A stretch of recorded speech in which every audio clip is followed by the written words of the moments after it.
il va se passer quelque chose de grave pour lui.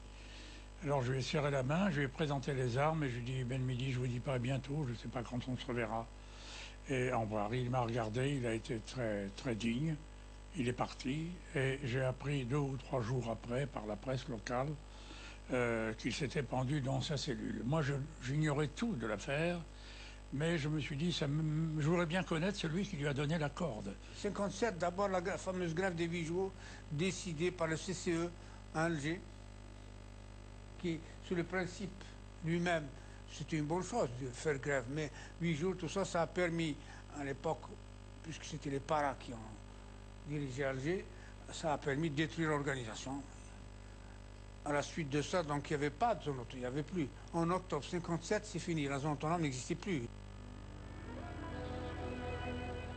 Si l'organisation FLN a été détruite à Alger, l'activité militaire de la rébellion a continué dans les maquis, car les régiments parachutistes français restent mobilisés à Alger. Donc l'ALN en 57 était en force. C'est sûr, avec tous les éléments que j'ai donnés. L'ALN vivait chez la population, aucun problème.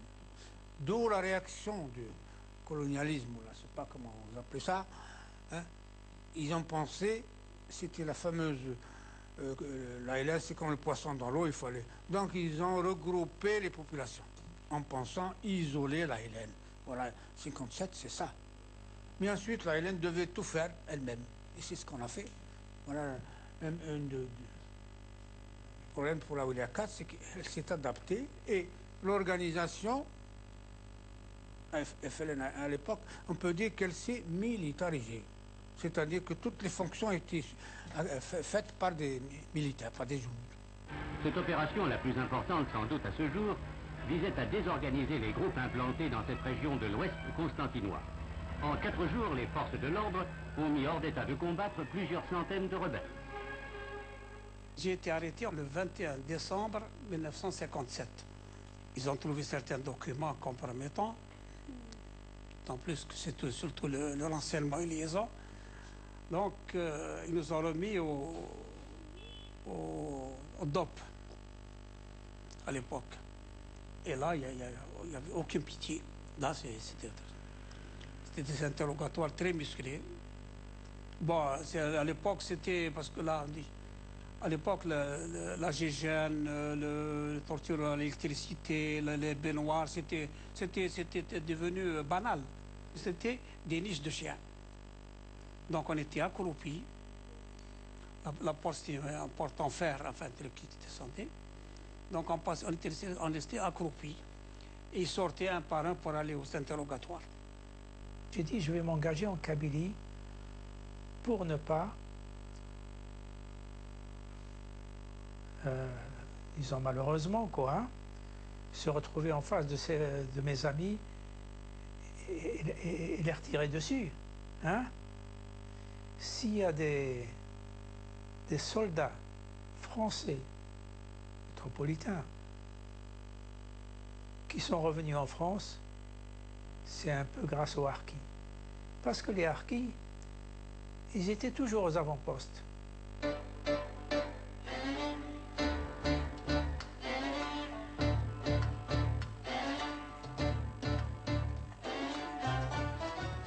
La possible nomination de Pierre Pflimlin comme président du Conseil alors qu'il est favorable à des pourparlers avec le FLN inquiète les Français d'Algérie ainsi que l'armée. L'exécution de 3 militaires français par le FLN met le feu aux poudres et provoque à Alger une grande manifestation le 13 mai qui se termine par la prise du gouvernement général. Pour maintenir l'ordre, le général Massieu, avec l'accord du général Salan, commandant en chef, prend la présidence d'un comité de salut public qui, quelques jours après, appelle au retour aux affaires le général de Gaulle. J'arrive parmi les tout premiers sur les marches du forum et sur le terre-plein du forum, on est une quarantaine, on se heurte au CRS qui nous lance des grenades lacrymogènes, il y a des va-et-vient, on attaque, ils nous contre-attaquent, on reçoit des renforts, il y a un GMC qui est stationné devant la grille là, un de nos copains monte et le dirige, il ne sait pas le mettre en marche, mais on le pousse, on enfonce la grille du forum, les CRS se sauvent, se replient, s'en vont et on franchit les grilles, on attaque. Et donc je rentre dans le gouvernement général, un des tout premiers, et je monte jusqu'au dernier étage, un immense bâtiment qui devait faire une vingtaine d'étages, je suppose. Et je suis en haut et tout surpris d'être là. J'ai 18 ans, qu'est-ce que je fais là? Je vois Massu qui arrive et qui parle, puis Salan. Donc tout le monde crie Algérie française, un comité de salut public. Je dis, ben voilà, je vois les musulmans arriver, des fois les femmes voilées qui jettent leur voile. Je me dis qu'il y a quand même quelque chose d'important qui se passe. Alors il y a une camionnette, deux camions de l'armée qui sont descendus par la rue des Maugrebins là, et ils ont garé en bas. Et ils ont sorti des maisons closes, toutes les femmes, avec le haïk. Ils les ont emmenées au forum. Et là-bas, vous voyez ces femmes devant en train de jeter, de brûler le haïk. Mais c'était un peu préfabriqué. Hein. L'Algérie française, jamais on n'a jamais crié l'Algérie française, on criait nous l'Algérie algérienne ou l'Algérie musulmane. La crise politique se dénoue le 1er juin lorsque le général de Gaulle devient président du Conseil. Les Pieds Noirs lui font un accueil enthousiaste lors de son premier voyage en Algérie début juin. Les opérations militaires ne fléchissent pas pour autant et le barrage entre la Tunisie et l'Algérie, appelé ligne Maurice, rend de plus en plus difficile l'approvisionnement des maquis de l'ALN en armes et en munitions. On est passé, mais malheureusement, arrivé notre tour, dès qu'on est arrivé avec notre mulet après la ligne Maurice, on est tombé dans un petit ravin et le mulet a trébuché. Trébuché et il est tombé. Et vous savez, quand le mulet tombe, quand il est tellement chargé, il ne peut pas se relever. Entre-temps, voilà un blindé, un char qui arrive. Il balaye avec son projecteur et il tombe sur nous. Il nous a aveuglés. On s'est dit, ça y est, c'est dégueu. Vous savez que ça m'a marqué à vie et je resterai toujours marqué par ce geste, c'est ce que j'ai retenu. Je ne sais pas s'il était sergent, hein. Bref, le responsable, il descend du char, il se met à quelques mètres de nous, il nous observe. Alors, qu'est-ce qu'il dit au conducteur du char? Bon, demi-tour, retournons chercher les autres. Comme il s'est fait architecte, ingénieur, infirmier, le soldat s'est fait instituteur. Dans les écoles désertées, il a pris la place du maître victime de la persécution. Il a rouvert aux enfants les portes de l'école. On les a vus, ces garçons, reprendre sous l'uniforme la classe abandonnée. On était en classe donc avec les Arabes. Et un jour, il y avait un ami, un camarade, qui s'appelait Ali. Ce camarade, du jour au lendemain, on ne le voyait plus. Où est Ali? Où est Ali? On demandait à tout le monde où est Ali. On allait voir son père. Où est Ali? Pourquoi il ne vient plus à l'école? Pas de nouvelles. Bon, on en a déduit qu'il avait été pris par les Felagas et amené dans les montagnes pour combattre et tout ça. Peut-être 6 mois après, on voit arriver donc dans le village l'armée française qui revenait d'opération. Et qui envoie dans le camion? Ali. Et ma mère, quand elle voit Ali, qu'est-ce qu'elle fait? En plein milieu du village, hein, elle va lui apporter à boire et à manger. Et là, les militaires lui ont dit, vous savez, vous mettez votre vie en danger, là. Elle dit, mais attendez, moi, ce gamin, je l'ai connu tout petit, mes enfants ont joué avec eux, avec lui, il est venu à la maison, je connais son père. Il fait chaud, elle lui a apporté à boire et à manger. Ma mère, qui ne nous a jamais dit qui lui a dit, mais je vois que ça doit être par mon père, mais par intermédiaire, parce que jamais elle ne saura comment c'est venu, nous a demandé, mon frère Rachid et moi, d'aller aux transmissions, qui était un bâtiment de 2 étages, pas plus, hein, qui était, disons, pratiquement en face de chez nous. Et notre rôle consistait tout simplement à ramasser des papiers qui étaient jetés des fois dans des fûts métalliques. Je ne me rappelle même pas si je crois pas que c'était des poubelles en plastique, ça n'existait pas à l'époque, mais on allait les ramasser. Peut-être des cartons, on allait les ramasser. Et on allait, mon frère et moi, la nuit, les déposer à un endroit parce que comment dirais-je, la ville d'Asfoun était cerné par des barbelés, n'est-ce pas? Parce que les militaires avaient fait des barbelés tout autour pour qu'on ne rentre pas, mais c'était vraiment pas une difficulté pour. On le saura après d'ailleurs. Donc ça consistait à déposer ça quelque part. On ne savait pas ce qu'on faisait, mais on faisait des gamins, on le faisait, et plus tard, donc on apprendra que c'est comme ça qu'ils apprenaient le passage des convois, qu'ils avaient plein d'informations qu'ils exploitaient sans doute. En tout cas, on l'a fait régulièrement, très régulièrement, à tel point que quelqu'un nous a dénoncés. L'armée française ou les services essayaient d'utiliser tous les moyens pour démoraliser. C'est ça la guerre psychologique. Donc, ils ont essayé le noyautage au sein de l'Highland. Ça a existé, la fameuse Bleed. Ils ont envahi les maquis avec des tracts en dénonçant les responsables de l'extérieur. Vous voyez un peu, pour créer cette démoralisation de... Nous sommes en 58. Moi, je dis c'est la guerre psychologique.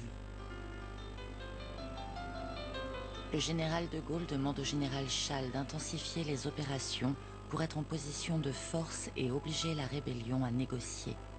Ce sont les grandes opérations d'ouest en est qui mobilisent des milliers de soldats. Par ailleurs, Schall accélère le regroupement de population et augmente le nombre de harkis. Il crée les commandos de chasse pour harceler jour et nuit les forces de l'ALN qui perdront des milliers de combattants. C'est la véritable guerre, pour nous, a commencé avec l'arrivée de Gaulle. Voilà, c'est le fameux plan Schall. Plan Schall qui, côté français, ils ont appelé ça le rouleau compresseur. Pourquoi? Parce qu'il a... C'est un plan qui a occupé toute l'Algérie, toutes les wilayas, en commençant par l'ouest, et à chaque wilaya, ils ont donné un nom à l'opération. Au départ, on ne connaissait pas l'importance de l'opération. On pensait que c'était une opération courante, banale, c'était 24 heures. Mais là, ils ont occupé le terrain, ils savaient ce qu'ils faisaient. Ils ont créé les fameux commandos de chasse pour renforcer également. Les commandos de chasse étaient composés de harkis et d'éléments ralliés de l'Highland, il faut le dire. Sur un mois, j'ai dormi 27 jours. J'ai dormi 3 jours dans mon lit, sur un mois. On fait des marches de 10 heures, de 12 heures, minimum 8 heures. Il arrive la journée, on va se camoufler dans les zones interdites. Et la nuit, on démarre. C'est la journée qui calcule aussi qu'on va y aller aussi. C'est là qu'on capture d'ailleurs dans les zones interdites, qu'on capture des FLA. Là. On en a capturé pas mal, on en a tué pas mal, ça c'est sûr. L'homme de tête chez nous tombe nez à nez avec un on appelle ça un chouf. Le chouf, c'est un guetteur. Le guetteur était là. Et nous, on était habillés avec les djellabas aussi. On mettait des djellabas comme les félagas, hein, quelquefois. On mettait la capuche et tout. Et alors, comme l'autre parlait bien arabe, il lui demande qui êtes-vous? Qui êtes-vous? Il demande le guetteur. Eh ben, il dit on est la Katiba Amidia. Manque de bol, le gars, il répond à coup de mitraillette. Amidia, c'est nous. On était juste tombés sur eux, c'était un gars d'Amidia. Alors là, tout le monde, bien sûr.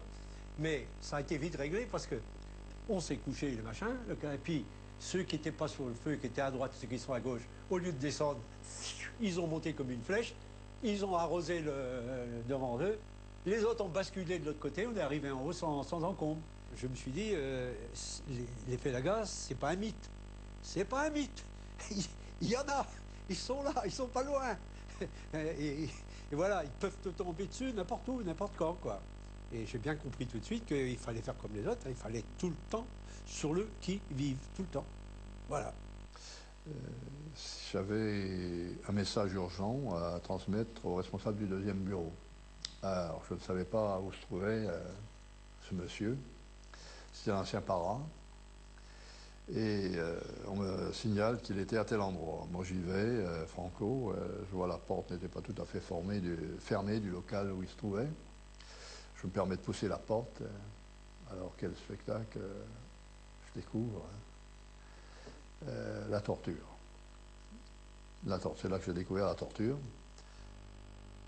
Compte tenu de toutes les données algériennes, nationales, internationales du problème, je considère comme nécessaire que ce recours à l'autodétermination soit proclamé aujourd'hui. Je vous assure que je n'ajoute pas un mot, je fabule pas. Hein. C'est la réalité. On entend l'autodétermination. Il parle la première fois de l'autodétermination. Mon grand-père il se retourne et dit, qu'est-ce que tu en penses? Je vous assure. Je lui dis l'autodétermination, c'est le vote. C'est on va voter pour, soit pour la France, soit pour l'indépendance. Et il me dit, ah, jamais la France ne nous laissera devenir par le vote. Il me dit, réfléchis, revois qu'est-ce que ça veut dire autour.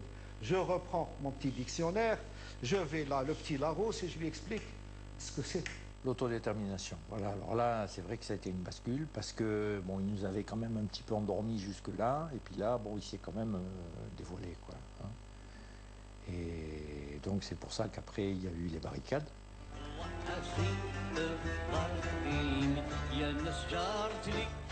Les propos du général de Gaulle sur l'autodétermination et le rappel du général Massu à Paris sont à l'origine de la semaine des barricades.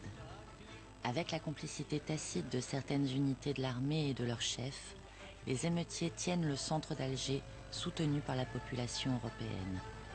Face à l'intransigeance du général de Gaulle, ils se rendent au bout de 8 jours. Alors le 24 janvier, on est toujours avec les copains, on va dans la manifestation. Ça tire, mais nous on n'est pas à l'endroit où ça tire. Bon, on rentre à la maison en définitive pour rassurer nos parents, parce que. Mais pendant toute la semaine, on est aux alentours des barricades, on donne un coup de main aux gens qui mettent des pavés encore pour assurer les barricades, on amène du pain, les gars nous demandent d'aller chercher des journaux, du pain, donc on le fait. Bon. Et puis arrive le décembre 60, dernière tournée des popotes en Algérie de Gaulle, et alors là, grosse manif sur Alger. Et la manifestation des Européens, parce que là il y en a eu deux, démarre dans mon quartier, rue Michelet, rue Hoche, tout ça. Donc on est là, on bombarde les gardes mobiles de cailloux, de pierres. Il y avait un chantier en bas de chez moi, on cassait les briques, les trucs, les tuiles, et on leur balançait dessus. Et puis le deuxième jour, on apprend que les quartiers périphériques, Bir Mandrès, les cités de Djer Massoud, Djer Saada, les officiers des sections administratives urbaines font descendre les musulmans dans la rue au cri de Vive de Gaulle, mais ça devient très vite Vive le FLN. Les représentants du FLN à Hélène étaient là à Alger. Ils ont exploité, voilà. Le 11 décembre à Alger, le FLN et la Hélène ont exploité l'occasion contre de Gaulle. Donc ils ont préparé les drapeaux, les slogans, tout ce qu'on veut, pour dire Algérie musulmane, Algérie indépendante, vive le GPRA. Oui. Ça c'est le 11 décembre à Alger. La Hélène, enfin, était déjà bien, quoi. On a repris les choses en main, l'organisation dans les villes, tout ça, c'est... Il y avait un surveillant algérien, il a terminé son service national, il s'est fait recruter au jardin d'essai. Et il m'a contacté. Il m'a dit, voilà, c'est X qui m'a envoyé, je travaille, toi tu es bien introduit dans l'administration française, et il faut voler quelques ustensiles, j'ai dit, bien sûr, il n'y a pas de problème. Mais comment les sortir? Parce que à la sortie du jardin, il y a des gardiens. Des fois ils vous fouillent, des fois ils ne vous fouillent pas. Et moi, comme on ramenait à manger, malgré qu'il y avait l'économa, on m'a dit, il faut ramener à manger avec toi dans un petit cas. Alors je mettais le stencil, je le roulais droit aux 4 stencils, et je l'ai sorti, je l'ai donné au surveillant, lui, qui m'attendait, parce qu'il était vieux, qu'il m'attendait dehors. Qu'est-ce qu'il en a fait? Avant, il faut le dire, au maquis, on faisait les tracts comment? C'était la méthode, je ne sais pas, vous vous souvenez, la méthode Gutenberg. Hein, c'est lui qui a inventé, c'était quoi? Une planche avec un tissu, hein, l'encre Corrèze, je me souviens. Moi-même, j'ai tapé le stencil avec 2 doigts, parce que moi, je ne connaissais pas. Donc, on tape le stencil sur la planche, et puis à la main, comme ça, on fait pas sortir des tracts. Mais à cette époque, c'était des Ronéo. On pouvait avoir des Ronéo. Et là, la Wilaya 4 a inondé toute la Wilaya, toutes les zones, avec les tracts, tout ce qui est information.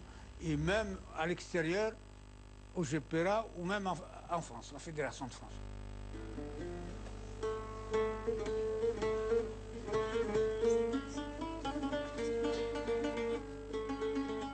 Le 8 janvier, la politique algérienne du général de Gaulle est approuvée majoritairement par référendum, aussi bien en France qu'en Algérie.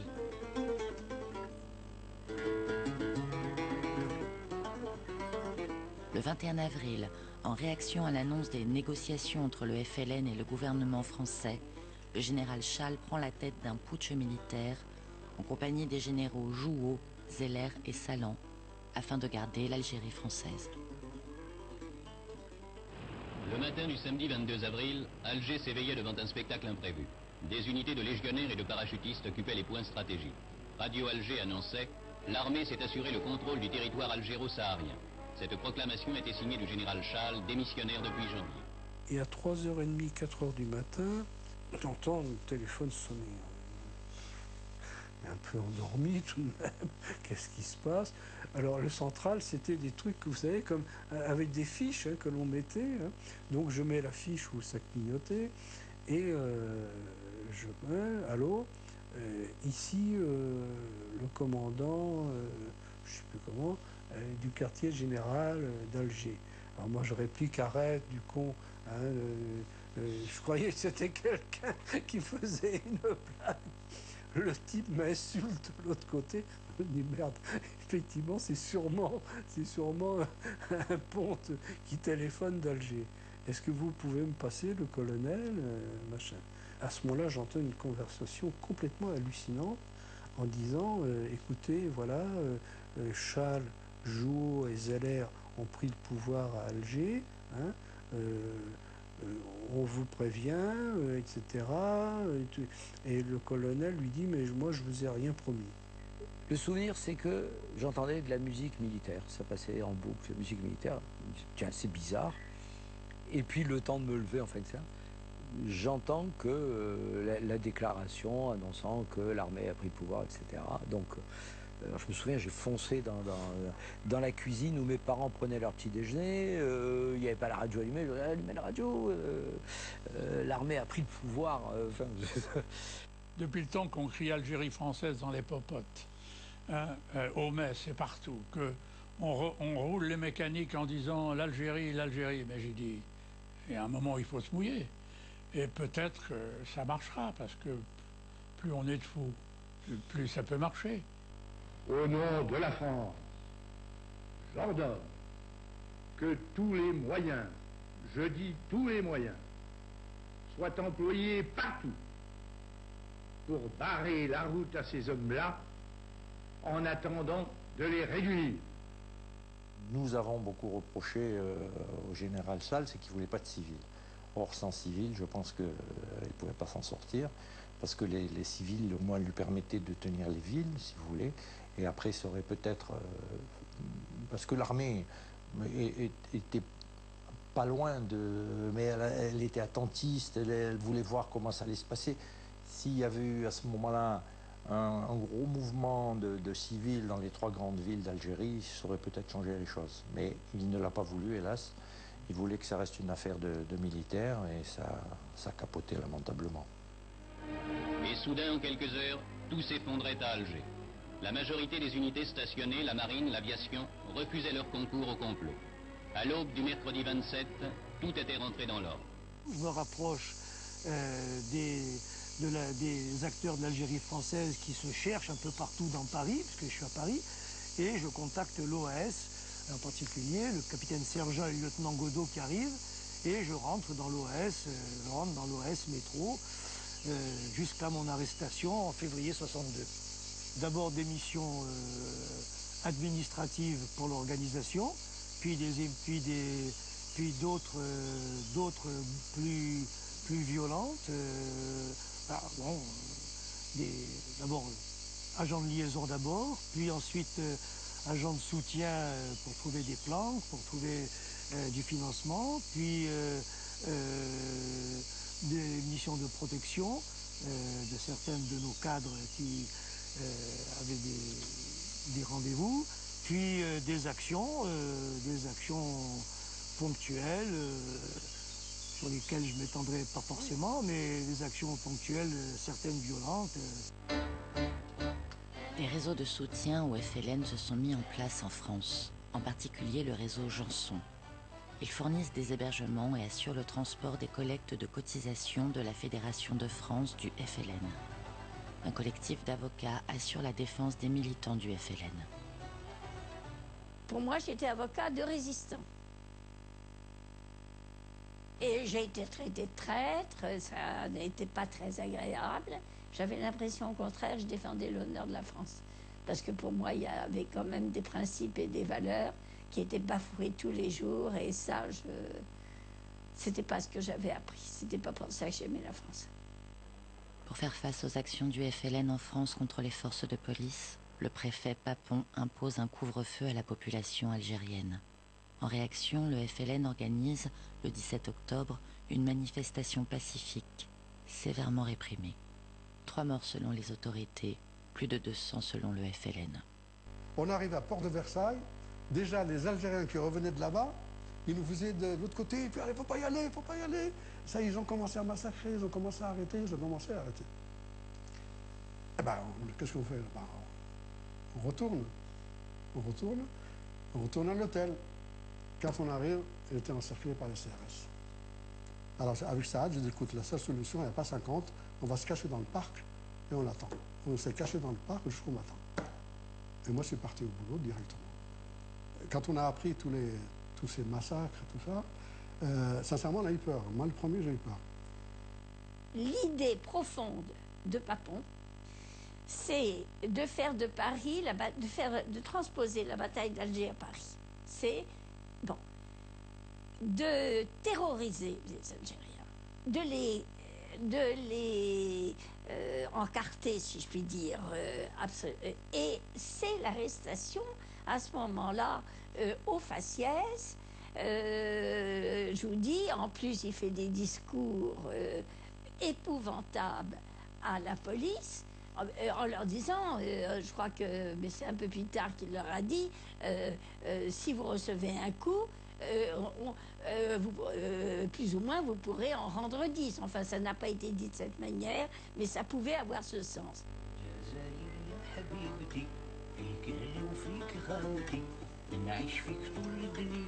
Face à la victoire militaire française d'un côté et à la victoire politique et diplomatique algérienne de l'autre, les négociations reprennent secrètement en février après 8 mois d'interruption. Elles se poursuivent publiquement en mars à Évian pour se conclure par le cessez-le-feu le 19 mars 1962 à midi. 19 mars, bon, c'était la fête pour tout le monde, hein, c'est normal, c'était un succès, c'était la fin des combats, c'était au maquis, bien sûr. Mais le 19 mars, je vous dirais que, en ce qui concerne la ligne de l'intérieur, on ne connaissait pas les accords d'Évian. Vous ne pouvez pas savoir comment. Alors là, c'est la grande baffe dans la gueule. Et là, on se dit, il y a quelque chose de cassé, mais on ne sait pas quoi. Et là, on se dit, ça va mal. Je pense que c'est à partir de là, on va dire, ça va mal. Mais on est toujours là. L'OS est toujours là. Ça va mal, mais ça va durer. Au bout du compte, on y arrivera. Nous, on ne s'attendait pas à ça. Mais pas du tout. Pas du tout, alors franchement, pas du tout. T'es loin de penser que un jour, que la France allait brader l'Algérie. J'allais en ville et on avait un petit trottoir pour aller du côté de la poste, d'ailleurs c'était. C'était un petit trottoir, on ne pouvait pas être deux. Et moi, je monte sur ce trottoir. Et puis, il y a un jeune arabe qui venait. Alors, on arrivait tous les deux. Et on est arrivés l'un devant l'autre. Et je lui dis, et qu'est-ce qu'on fait? Et il me dit, tu descends. Et je suis descendue.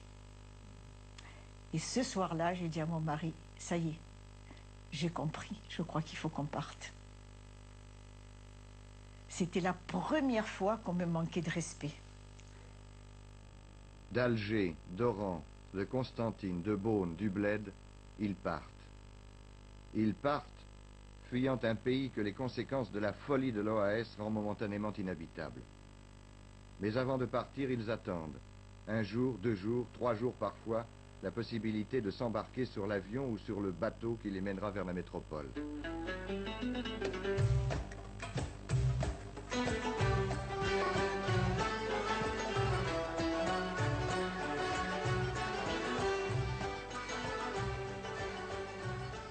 Ma première chose que j'ai faite, j'étais voir un riche propriétaire.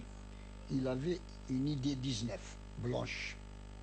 Je lui ai dit, mon ami, cette voiture, elle est réquisitionnée. Il m'a dit, j'ai dit, elle est réquisitionnée par le FLN. C'est pas le FLN qui l'a réquisitionnée, c'est moi, l'ancien. Parce qu'il cotisait chez moi. Et il m'a donné, et j'ai fait le trajet de Cuba jusqu'à Sidi Ferruch, en conduisant cette voiture. C'était quelque chose de glorieux pour moi. Les drapeaux, tout le monde montait hein, sans distinction. Les gens avaient des camions, motos, tout ça, c'était une grande fête. Ils m'ont fait descendre du taxi.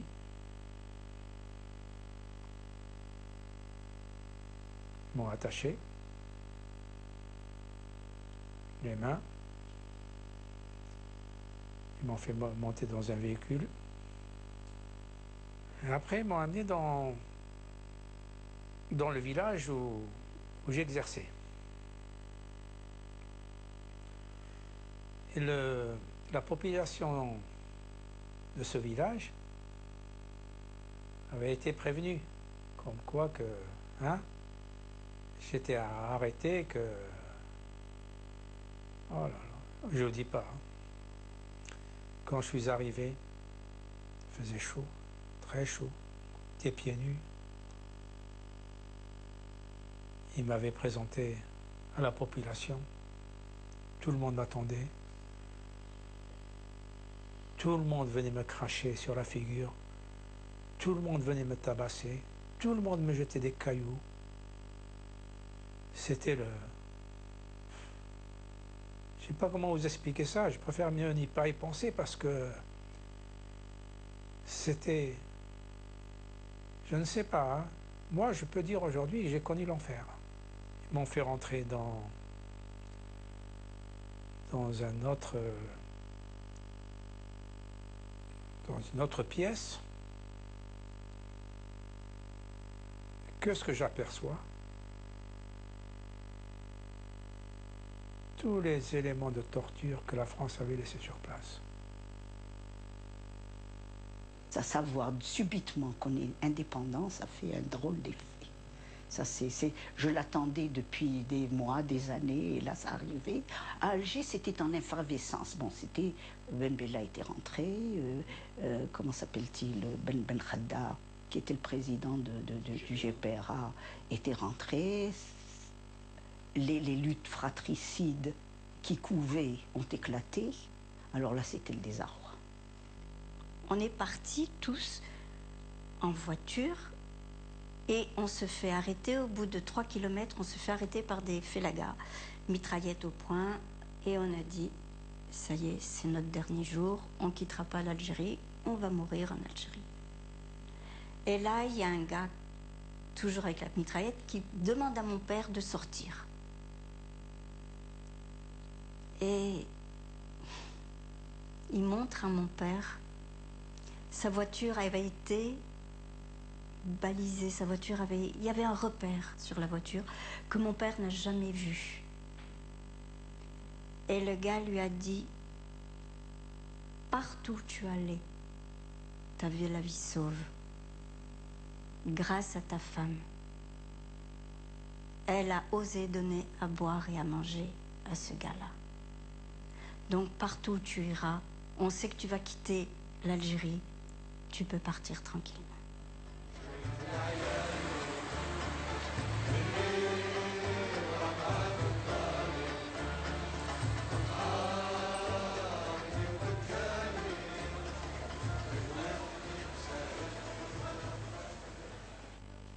L'ALN était pour nous une université. Elle nous a formés. Elle nous a appris à gérer, et surtout une gestion collégiale. N'importe quel responsable ne prend jamais une décision seul. Il faut qu'il consulte ses collaborateurs. Je dirais que ça m'a appris peut-être à être plus tolérant. Plus tolérant parce qu'il y a dans chaque homme des faiblesses. Chaque homme a été grand à un moment donné dans sa vie. Ça n'a peut-être pas duré très longtemps, mais d'autres ont été grands plus souvent. Ben écoutez, moi ça m'a fait faire un bond en avant. Hein. Je crois que sans cela, je ne serais pas ce que je suis, ça il faut le dire. Parce que j'ai eu l'occasion de m'affirmer, de m'enrichir dans toutes les circonstances. J'ai appris beaucoup en militant. Je me suis enrichie au contact d'hommes et de femmes remarquables. Mais ça, je ne l'aurais jamais eu. C'était inimaginable pour moi.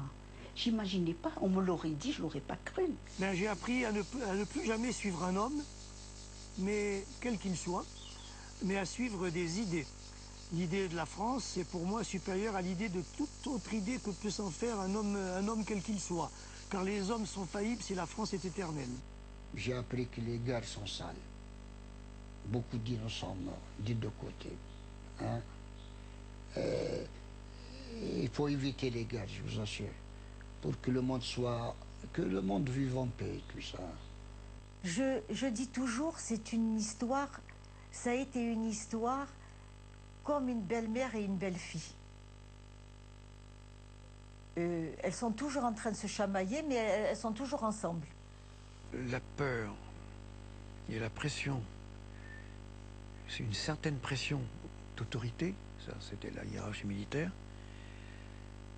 peut arriver à déshumaniser des jeunes qui sont peut-être tout à fait ordinaires. Je suis devenue inhumaine. Sérieusement. Aucun sentiment. Aucun sentiment. Je sais pas. Je voyais ma mère, je l'embrassais, mais pour moi c'est une étrangère. C'est terminé, je sais pas pourquoi. Mais jusqu'à l'heure actuelle, les sentiments, l'affection n'existent pas chez moi. Elle a fait de moi ce que je suis devenu. Et la preuve, c'est que ça m'a préparé à être présidente et à gérer une commune de 45 000 habitants. Et c'était ça, c'est une préparation. Il faut qu'on arrête ces guerres. Il y a autre chose dans la vie. Ben, que la guerre, même si on n'est pas... je dirais que même s'il n'y a pas eu des morts dans la famille, on est quand même touché. Et je crois qu'on est même profondément touché. Quand j'essaye de parler de la guerre d'Algérie, mais d'abord elles savent où je suis née, elles savent... Ah, maman, ça suffit, oh, écoute... Ah, tout juste, elle ne me traite pas d'ancienne combattante, donc... vous vous apercevez, eh bien oui, elles n'ont pas connu, elles ne savent pas ce que c'est qu'une guerre.